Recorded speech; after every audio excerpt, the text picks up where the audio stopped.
What's happening, everybody? It is your fearless leader, Jason Fields, and I wanted to come to you all really briefly, very quickly, to talk to you about the implicit bias of the question, what does that look like?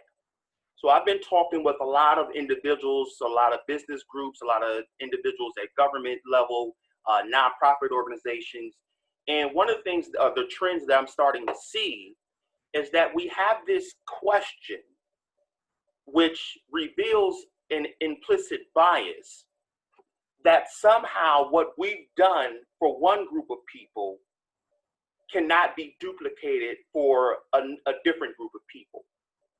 What do I mean by that? And I'll give you an example.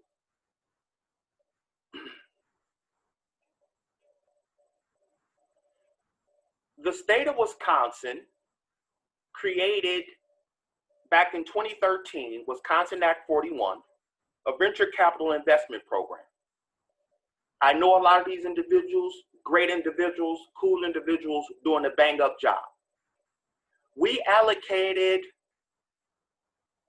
$25 million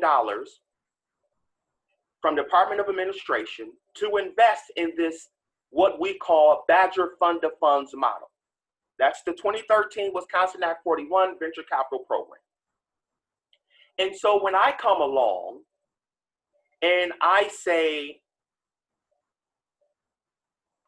hey guys, we should do the same thing that we did with the 2013 Wisconsin Act 41 in our attempt to create a program for venture capital individuals, private equity individuals to invest in businesses operated by people of color, women, service-disabled veterans, members in the LGBTQ community.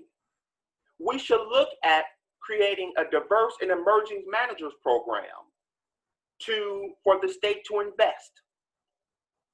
Because when you look at what's happening from a business standpoint, as far as it goes or relates to access to capital, you can see that minority founders, we represent 1% of all the capital that's allocated to money managers. When you look at women, and you can see here by this chart underneath, the total value of venture capital deals by gender. All male founders, you can see here. At least one female founder here, all female founders here. So there are statistics that show that there's a discrepancy between founders, money managers, and quite honestly, businesses or entrepreneurs that are receiving capital. So when I say we should create a program exactly like what we did in Wisconsin Act 41, 2013, $25 million venture capital fund that went to majority males, majority white males, all white individuals, one woman, cool people, great people. They're doing a bang up job.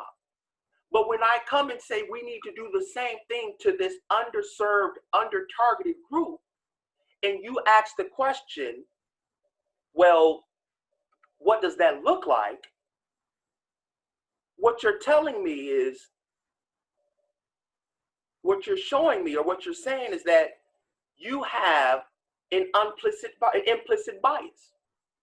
Because if you already have a model in place, you already have a template that's there, the question or statement, well, what does that look like, implies that you have to do something completely different. And I want to make sure I go to this. The question, what does that look like, implies that you have to do something completely different for this group of people than what you've already done for another group of people or a previous group. That's an implicit bias. Because what you're doing is you're referring to, unconsciously you're doing it, an attitude or stereotype that affects the understanding of actions. If you have a program that's already implemented, why would it be any different for us to create a program that is more inclusive, more diverse, and quite honestly, good for business? Let's move away from this is the right thing to do. This is good for business. there are statistics that show this is good for business. So when we look at these things, when we look at why we should start an emerging and diverse managers program, there's data that says why we should do this. It's good for business. Smaller firms, emerging manager firms, perform better than your traditional, stereotypical, one gender, non-diverse firm. So when you ask the question, well, what does it look like when we already have a model? Why would it look any different from what we've already done? So I need us to stop asking these questions when there are already models in place. Because again, what it indicates is that somehow you believe that investing $25 million with women, people of color, disservice-able veterans, members in the LGBTQ community, that somehow that's different from investing $25 million in an all-white target group, which is what we've done. So I'm not sure why we keep asking these, well, what does that look like question. It looks the same as what we've already done. So let's continue to evaluate and check our implicit biases, because they are preventing us from making good business decisions. They are preventing us from being inclusive.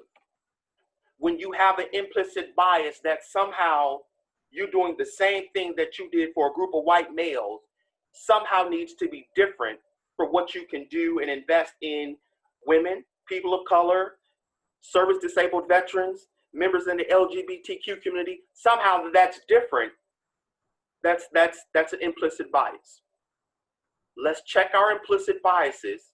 Let's get back to doing valuable business, because we're leaving money on the table by not supporting and getting behind these underrepresented, underperformed, under-targeted groups.